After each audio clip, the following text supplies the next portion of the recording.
the liberals in the West do not think that Muslims or anyone in the developing world has moral responsibility. You cannot get more profoundly racially prejudiced than that. What happened to us on October 7 is not just an atrocity, it was a seismic event which will mark us forever. But ultimately, we are sure that the Jewish people will prevail.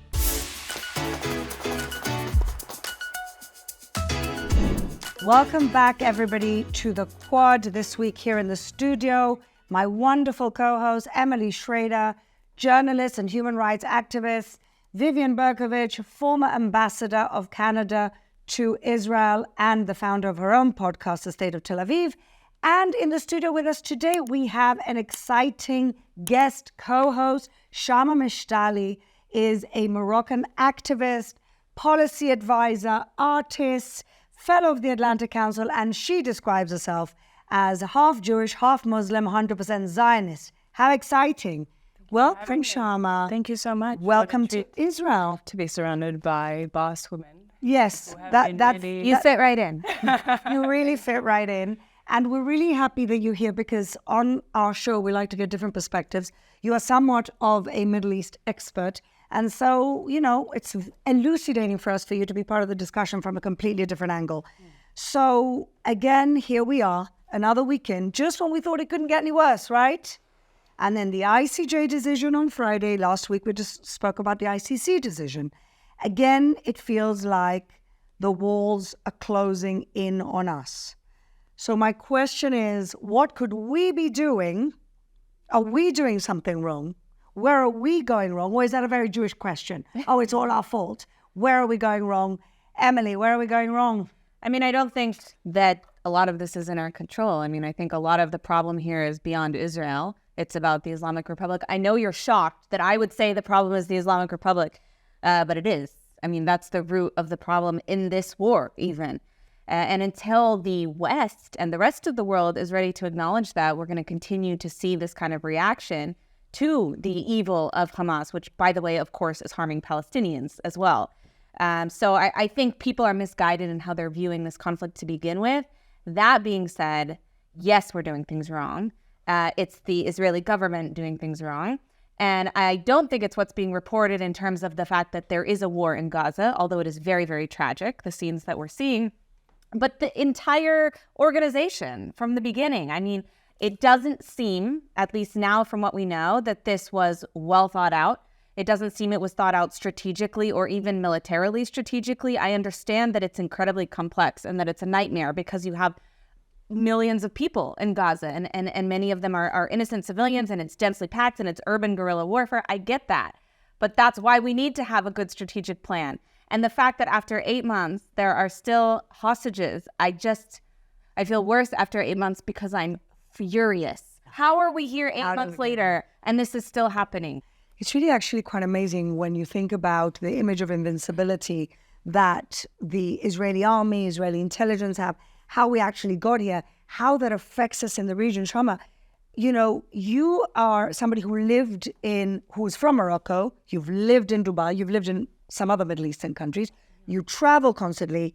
How does the Middle East look at Israel right now, and how is that affecting our regional integration ambitions? Unfortunately, the PR war and how sort of the progressive movement and the debate has been shaping up in the West and the international community has been singling out Israel in this war hasn't been constructive or conducive to solutions, because the way it lands in the Arab world is look at the Westerners, you know, look at the white people also criticizing Israel, and therefore they're catching up to our existing anti-Zionist, anti-Semitic narrative.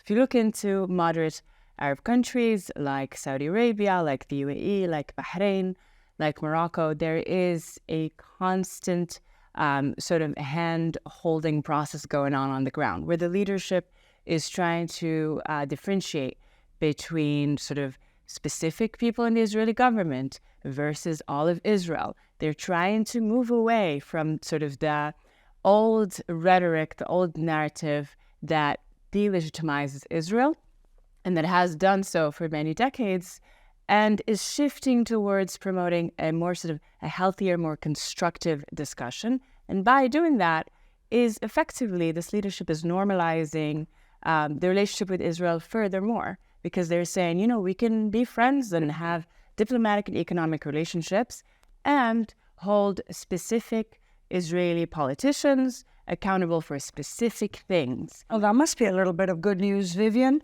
As a former diplomat, how do you see things? And I know also that you've been very critical of the prosecution of this war. You've been very close to many of those hostage families. What are we doing wrong, Vivian? Pretty much everything. But thanks for the unicorns and rainbows bit. What are we doing wrong? What are we doing right? I mean, seriously, I don't want to, be the wet blanket, but I will. Well, we're on the ends, Emily, so we're good at this. I felt, and I articulated and said and wrote from day one that those responsible in positions of authority, 5 or 6 of them should resign. But I was, no, we're in a war, it'll be the worst thing. I'm like, see, here's the thing. These people made the decisions that got us into this mess. They are not going to change their decision-making models, the way they think. They have a vested interest in maintaining whatever beliefs exactly got us to here. And I think that that's been borne out. I think that we have seen 8 months of disastrous decision-making, no planning, no communication or reaching out to or working with the population, the people. We're all stumbling around like we're still in what's going on? The government does not signal priorities or strategy or anything. I mean, we went into Shifa Hospital. Yes. We took all the heat for that. And then we went back in. And then we go to the south and it's like, all right, this is it. This is good. And then we're back in Shifa. Like, we didn't leave anyone in Shifa to keep control. These strike me as being really dumb things.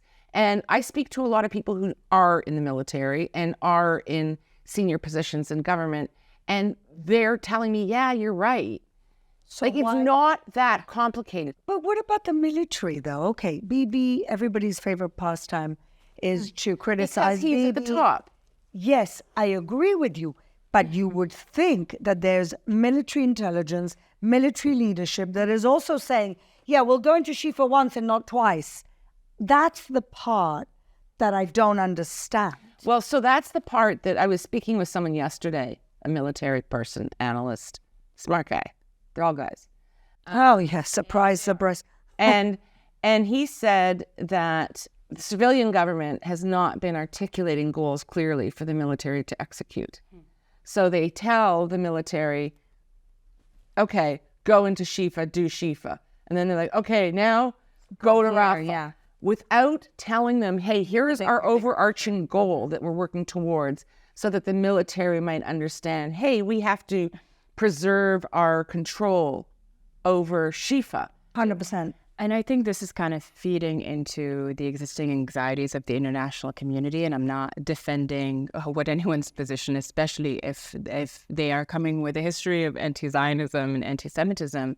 But countries like Saudi Arabia or the UAE, who have been very intentional about their own de-radicalization process, have been saying, we don't see this military operation as the solution to dismantling Hamas. And by that, they mean, look, Saudi was involved in a long, terrible war in Yemen to dismantle the Houthis, which at the time the U.S. didn't really understand, nor did the international community.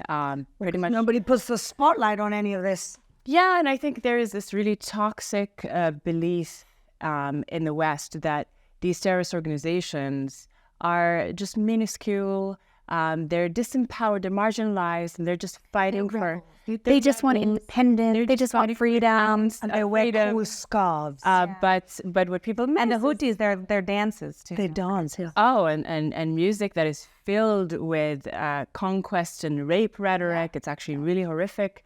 But what people miss is that these are governing bodies. These are legitimate, not legitimate in that sense of international law, but they are fully fledged terrorist governments with incredible military capacity to cause harm, and they have been causing harm. Actually, I do have to just jump in and say, they actually are legitimate entities in the eyes of international law as of last week.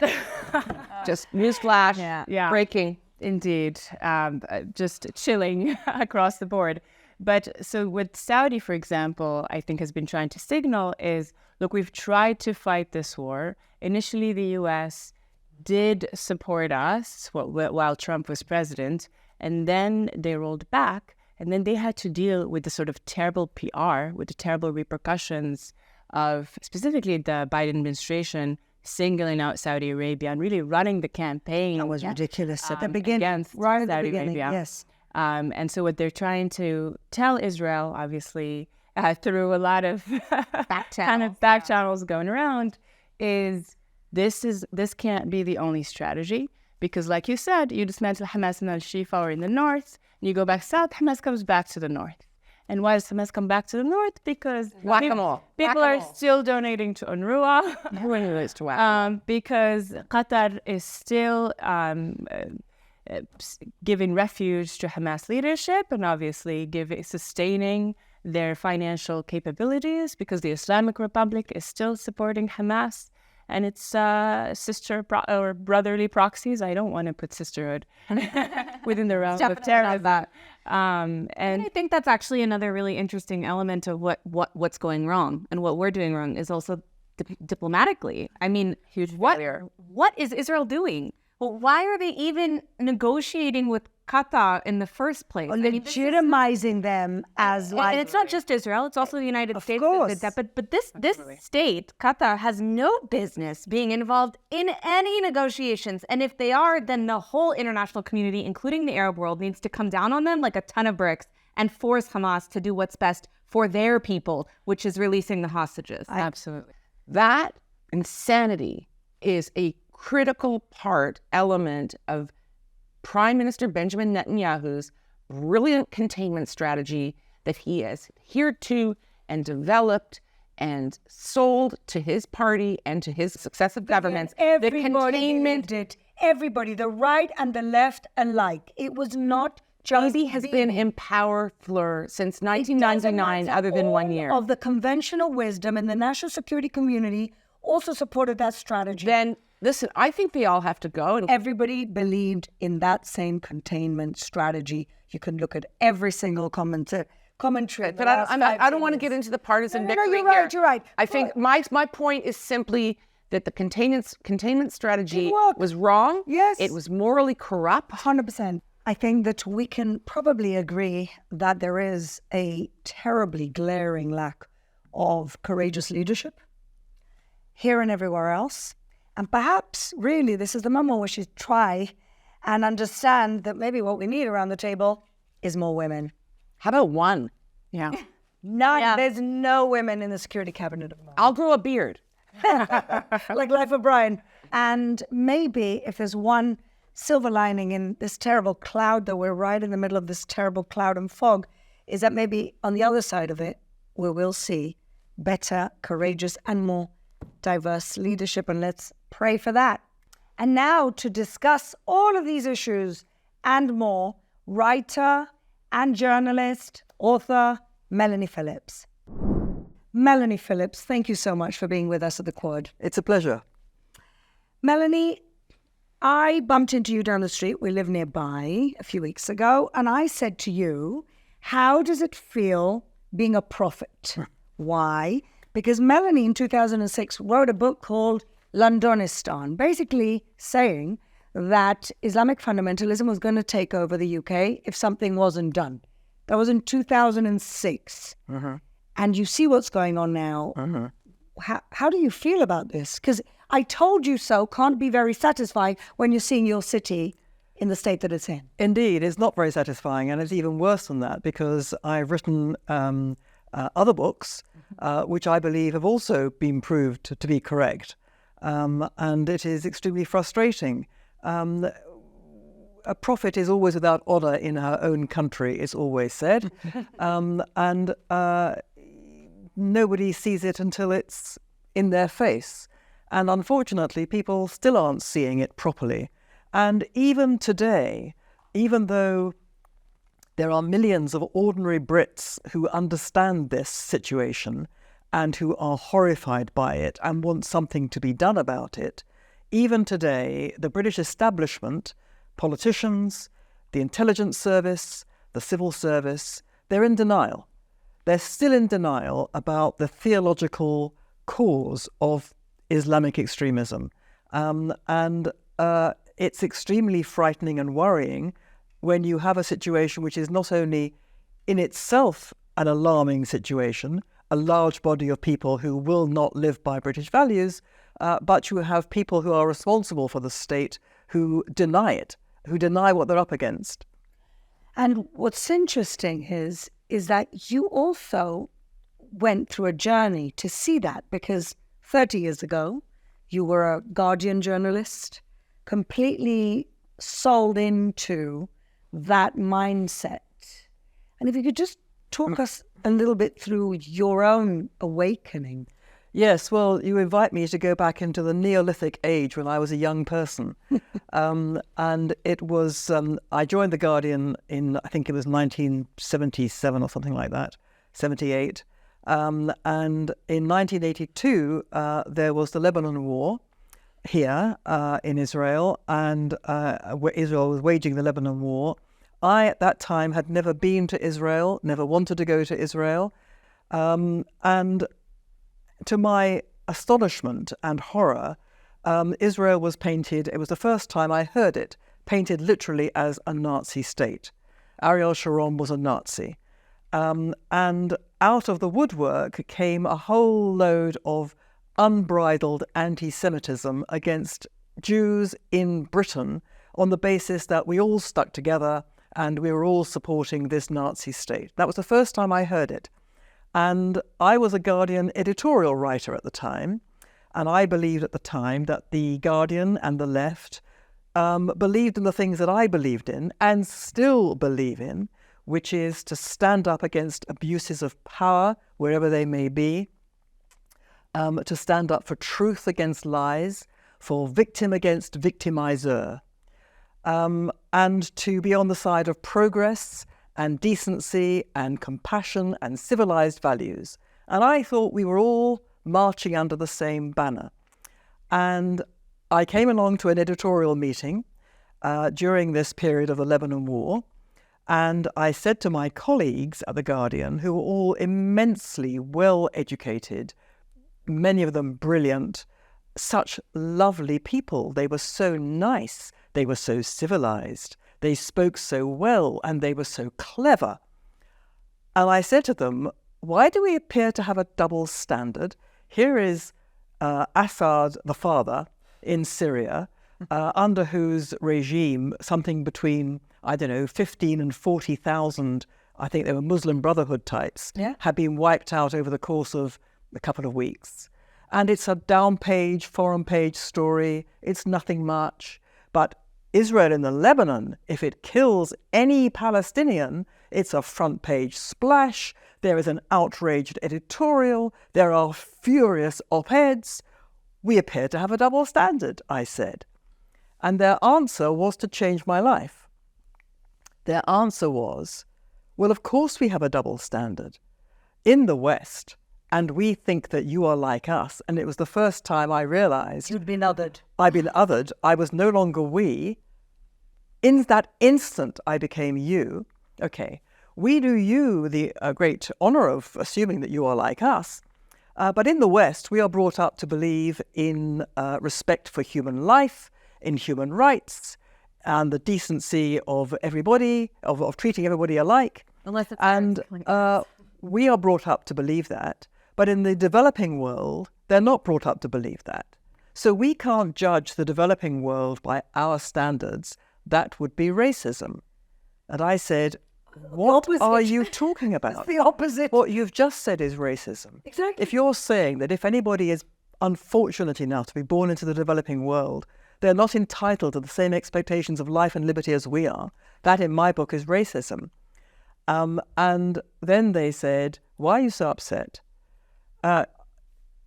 You tell us you're more moral than us. And at that point, I realized that we were absolutely on other sides of this terrible divide, and that the left was racist, as well as being anti-Jew and anti-Israel. But it took me, I have to say, a very long time to separate myself from The Guardian and from the left, because it's like, I think it's a bit like it must be if you wake up one day and find your family has been abusing you. You can't believe it. You cannot believe it. You don't want to believe You don't want to believe it. But they're your family, and eventually you have to go, but they're still your family. And that's a bit what it was like. I did break in my mind because I realized that they were not the moral arbiters I thought they were. They did not stand for morality and conscience and all good things. On the contrary, they were not to be trusted. And that made me understand and realize stuff that otherwise I wouldn't have understood over issue after issue. So on issue after issue, education, the traditional family, multiculturalism, Islamization, and a whole host of other topics, I became an op-ed writer, and I wrote on these topics in a way that caused me, we didn't use the word cancel then, but I lost all my friends. I was treated as I went to kind of internal exile. I was treated as a non-person. Eventually I left The Guardian and became, basically tarred and feathered as being extreme, as being right-wing, as being ultra-right-wing, as being a hard right, as then being a hard right, ultra Zionist, Likudnik, warmongering Jew, and then I became insane. And once you've gone through all that, there's not much more they can throw at you. In fact, there's nothing they can throw at you. And I'm still standing. I'm still writing. But it's been a fairly traumatic journey, I have to say. Absolutely. What do you think is the obstacle right now in the UK? I mean, why is the establishment not doing anything? What is it going to take to actually see some sort of serious policy at dealing with the radical Islam? What it will take is a politician of statesmanship and courage, and there aren't any at the moment. But Sounds familiar. Not just in the UK. yeah, I mean, my understanding, even when I wrote Londonistan, and that was, a long time ago, and this hasn't really changed. There was two problems. One is a conceptual failure, and the other is funk. The funk bit is because successive governments have understood that there are a lot of extremist Muslims in the country, too many for them to take on. If they were all to rise up, there would be a violent uprising, and they felt that they couldn't deal with it. Really? Yes, and that was then. Wow. And the second is conceptual, which, as I said before, too many people in the establishment, in politics and in the institutions that are supposed to be looking after us, like the security service, refuse to understand what this actually is. That it is based in an interpretation of Islam, which is an interpretation. It is not subscribed to by a very large number of Muslims across the world, but it happens to be the dominant interpretation in the Muslim world. And it is a profound threat to the Western world. Now, they won't face up to that for a variety of reasons, not least because, especially in Britain, they really don't understand religion. It's a post-religious society. They don't understand what motivates a religious person. So if a jihadi suicide bomber, so-called a human bomb, blows himself up to take a lot of people with him, they think that's because he must be driven by despair. And that's what they think about the Palestinian Arabs, that they must be driven by despair. They don't understand that these people believe that they are the warriors of God, and that, there's nothing else can be so vital, quite obviously. So there's a conceptual problem which it gets in the way. Again, going back to what you discovered at The Guardian, it's the racism of low expectation. Exactly, the soft bigotry of low expectations, which, yes, I mean, the liberal West views the developing world, views Muslims and the developing world with contempt, by which I mean they actually don't regard them as being properly human. To be properly human, it seems to me, is to take moral responsibility for your actions, to be held responsible. That is what, that's one of the things that make us different from animals, our sense of moral responsibility. And the liberals in the West do not think that Muslims or anyone in the developing world has moral responsibility. They think that everything they do is explained by what's done to them. Yeah. And consequently, it seems to me, you cannot get more profoundly racially prejudiced than that. Totally agree with you. And so now looking ahead, we're going through very dark days as Jews in Israel. Seems like the whole world's turning in on us. Yeah. Who are our allies? Who are the allies that are left? And what can you give us in terms of words of hope and encouragement? Well, look, I'm British, and for several years now, in Israel is where I've spent most of my time. My main home is here, although I do spend a great deal of time in Britain. And I have to say, it is such a wonderful thing to be here. It's such a privilege to be here, and it's such a privilege to be here at this inflection point in the world's history, and this pivotal point, I think, in the history of the Jewish people, because what happened to us on October 7, as we all know, is not just an act of terrorism, it's not just an atrocity, it was a seismic event which will mark us forever, and it will change us in ways which I don't think we can really predict. Now, I feel when I'm here so much better than when I feel in Britain, than what I feel when I'm in Britain. By which I mean this: I don't feel any safer here in physical terms. How could I be? I mean, in London, I don't have 150,000 Hezbollah missiles pointing at me from Lebanon. I don't have people down the road with knives and other weapons ready to kill me. I don't have rockets coming over from Gaza. But that's what I mean. What I mean is that here there is such a sense of optimism and of determination, and the feeling that we are all pulling together as one. We know exactly what we're fighting, who we're fighting, why we're fighting, and we know what we are, and we're all together as one people. And we all think that, well, not we all think, but there's a mood that ultimately, whatever it takes, and we all are perfectly realistic, we all know that we may be in for even worse horrors. But ultimately, we are sure that the Jewish people will prevail, that Israel will prevail. Now, that is a wonderful thing. And when I go to London, I find pessimism, I find cynicism. They don't have the rockets, they don't have the missiles, they don't have people dying on the front, they don't have the trauma that we had on October 7. But they're so downbeat, they think it's over. They think Britain is over. They think the West is over. There are taxi drivers who say, I'm telling my kids, get out of here, make a new life elsewhere. There is no sense of pulling together, no sense of what they are, no sense of everybody understanding what we're fighting for and what we're fighting against. They're not even fighting. They just see the world that they knew disintegrating around them. They find that they don't recognize the place they've called home in the past as home anymore. They find very little common cause with the people down the street.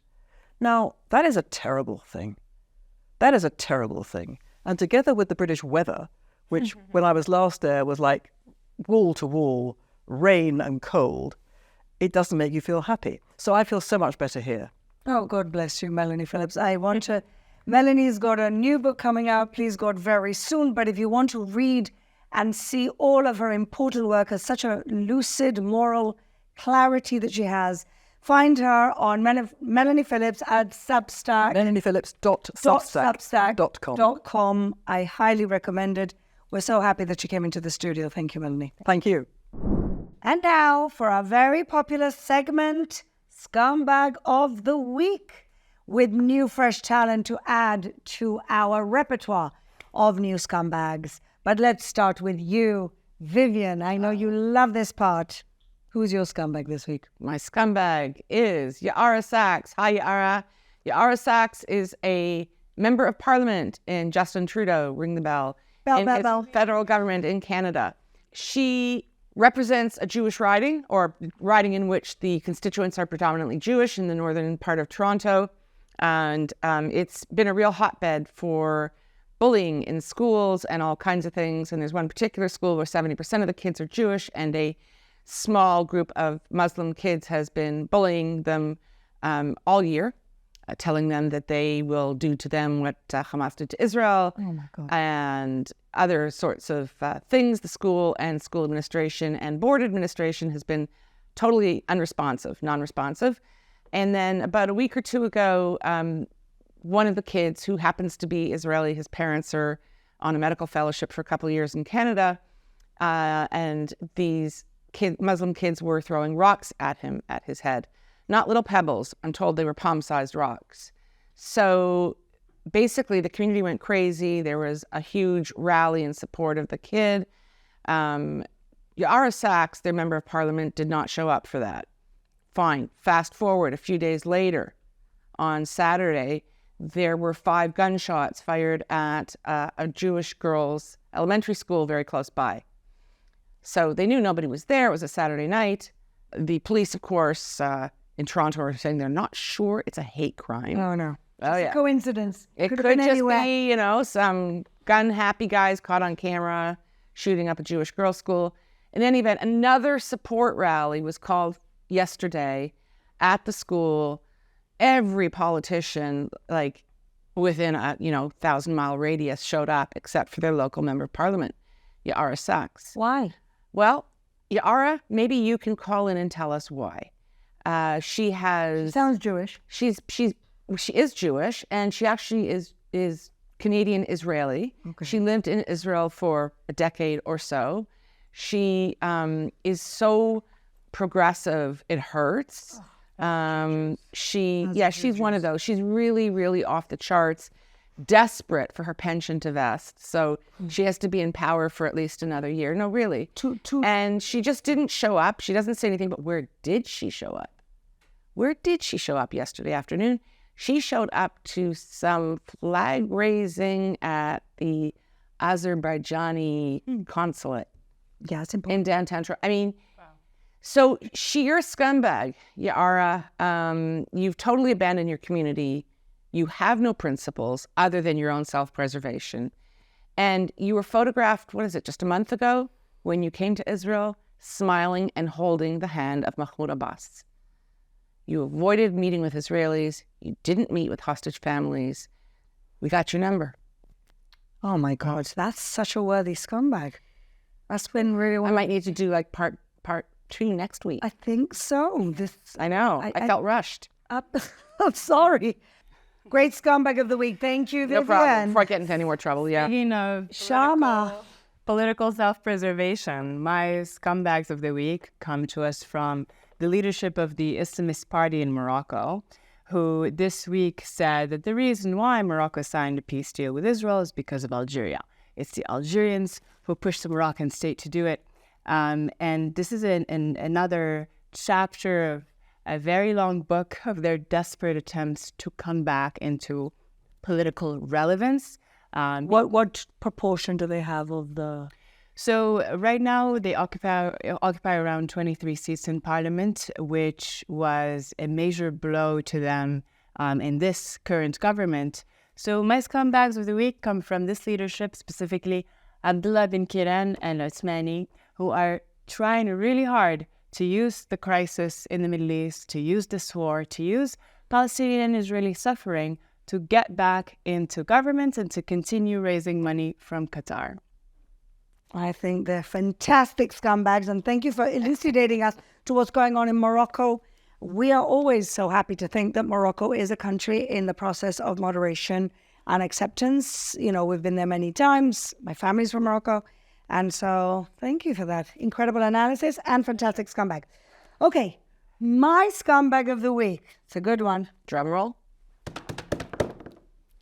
The Vice President of Spain, who's also the Minister for Labor and Social Affairs, her name is Yolanda Diaz. Now, the fact that the Spanish government of Pedro Sánchez are either completely ignorant of what's going on in the Middle East or anti-Semitic. They have to be one or maybe both. The fact that this woman, as they are announcing the fact that they're going to be declaring the state of Palestine, we'll wait 1 second and tell us, we'll let you know what that means for them.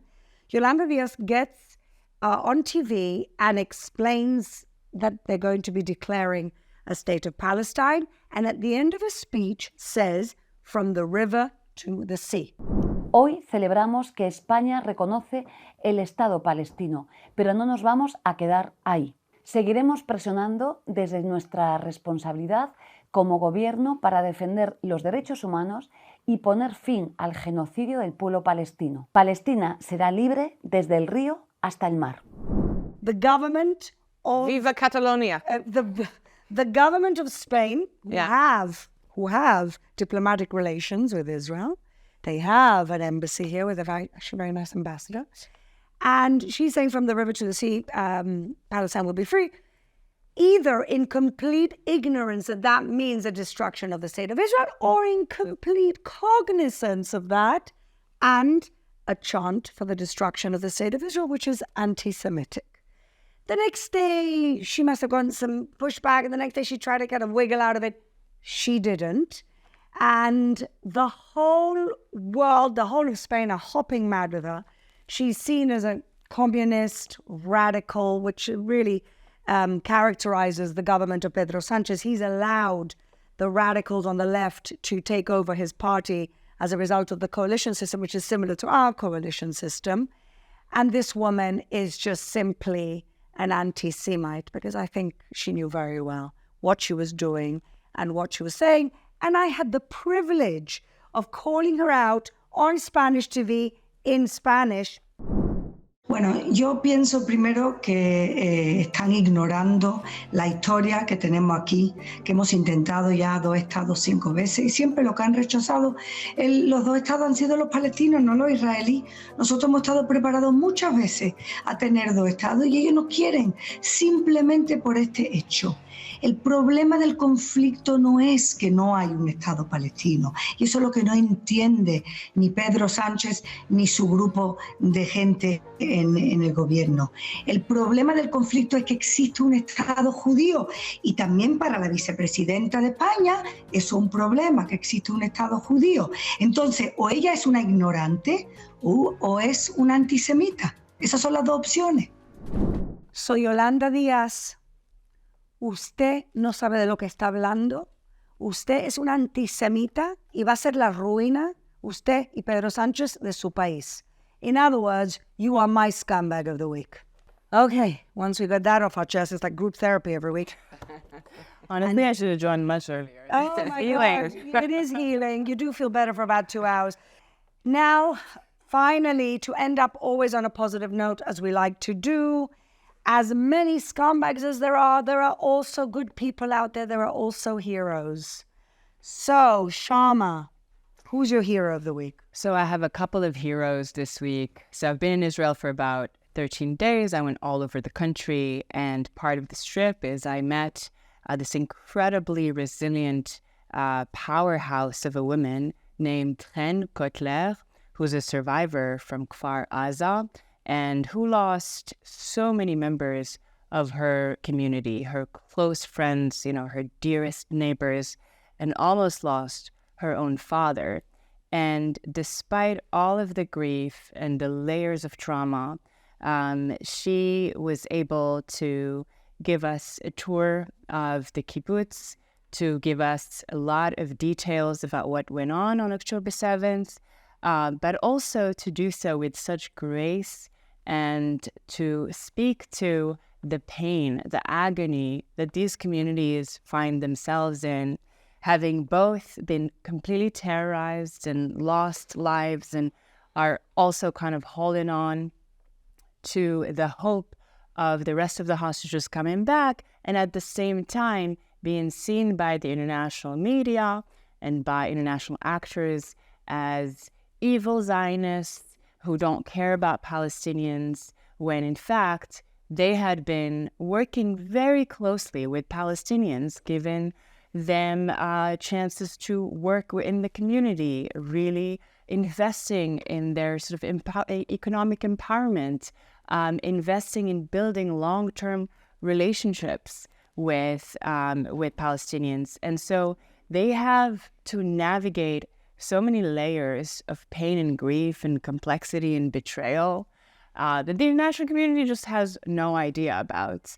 And my other hero of this week was when I went to Ramallah, I met an incredible Palestinian who I cannot share names, unfortunately, because they navigate very severe threats for speaking out against terrorism and against corruption. But this incredible person really was very brave in meeting with us and telling us all of the layers of corruption that has been holding the Palestinian community of the West Bank hostage. And he also was unapologetic about calling out both Hamas and Islamist extremism in the region, as well as calling out progressive extremism and saying none of this helps us.